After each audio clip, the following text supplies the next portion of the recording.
আমার অফিসের দরজা সবার জন্য খোলা রয়েছে। আমার উপজেলা নির্বাহী অফিসারের দরজা সবার জন্য খোলা থাকবে। এখানে ভূমি অফিসের দরজা সবার জন্য খোলা থাকবে। এই জেলায় যতগুলো সরকারি অফিস রয়েছে জনগণের জন্য, সেবা প্রার্থীর জন্য, সেবা গ্রহীতার জন্য খোলা থাকবে। আপনারা আসবেন।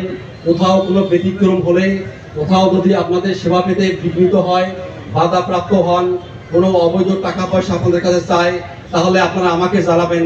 দেখবেন এর বিরুদ্ধে আমি সরাসরি অ্যাকশন নেব এবং এই ক্ষেত্রে বিন্দু পরিমাণ ছাড়ও দেব না।